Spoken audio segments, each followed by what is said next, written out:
بسم اللہ الرحمن الرحیم۔ شیخ سعدی علیہ الرحمہ نے حکایات سعدی میں بیان کیا ہے کہ مامون الرشید نے ایک بڑی خوبصیرت لونڈی جو ہے وہ خریدی، جو کہ اپنی مثال آپ تھی۔ اور جب بادشاہ وقت مامون الرشید اپنی اس لونڈی کی طرف دیکھتا تو اپنے حسن انتخاب کو داد دیتا اور اپنے اس انتخاب پہ بڑا خوش ہوتا، لیکن جب اس سے گفتگو کرنی چاہی تو لونڈی نے بے رغبتی اور نفرت کا اظہار کیا۔ بادشاہ کے سامنے لونڈی کی کیا حیثیت تھی؟ بادشاہ بڑا غصے میں آیا، لیکن اس نے اپنے غصے کو قابو کیا، یہاں تک کہ بادشاہ نے لونڈی کو قتل کرنے کا ارادہ کر لیا، لیکن پھر اپنے ارادے پر اس کا تدبر اور حکمت جو ہے وہ غالب آئی اور اپنا ارادہ اس نے ترک کر دیا، اور اس نے اس کی اس گستاخی کی وجہ پوچھنے کا فیصلہ کیا۔ اور بادشاہ لونڈی کے ساتھ ہم کلام ہوا اور وجہ پوچھی کہ آخر وجہ کیا ہے، کہ تم کیوں مجھ سے گفتگو نہیں کرنا چاہتی، میرے قریب نہیں آنا چاہتی، اس کی وجہ کیا ہے؟ تو لونڈی نے جواب دیا کہ اے امیر المومنین، آپ بے شک مجھے قتل کر دیں، لیکن میں آپ کی ہم نشینی پسند نہیں کروں گی۔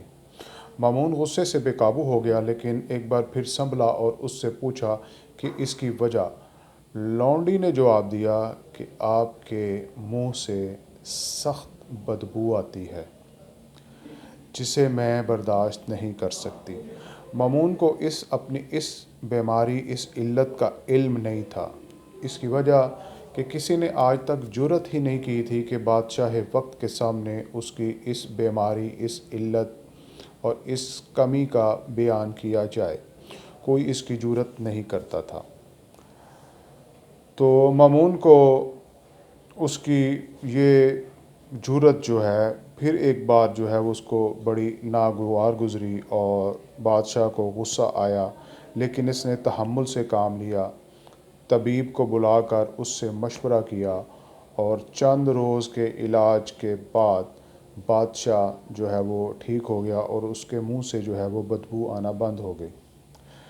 لونڈی کی اس صاف بیانی کے باعث اس نے بادشاہ نے اس کی بہت زیادہ قدر کی۔ اور شیخ سعدی یہ حقائق بیان کر کے جو میسیج اور جو پیغام دینا چاہتے ہیں وہ یہ ہے کہ آپ کا حقیقی دوست، آپ کا بیسٹ فرینڈ فار ایور وہی ہے جو آپ کی خامیوں کی نشاندہی کرتا ہے اور آپ خامیوں کو اس کی بتانے کی روشنی میں آپ اس کو درست کر لیتے ہو، یہی آپ کا حقیقی دوست ہے۔ اور جو آپ کو آپ کی برائیوں، آپ کی خامیوں، آپ کی غلطیوں اور آپ کی کوتاہیوں سے آگاہ کرتا ہے، وہی آپ کا حقیقی دوست ہے۔ شیخ سعدی نے اس حقائق میں بڑا ایک اہم پیغام دیا ہے۔ تو لیکن آج کل ہم جو ہے وہ خوش آمدی لوگوں کو پسند کرتے ہیں، صاحب کو جو منہ پہ بات کریں اور آپ کی خامی کا آپ کے منہ پہ بیان کریں، ہم ان کو پسند نہیں کرتے۔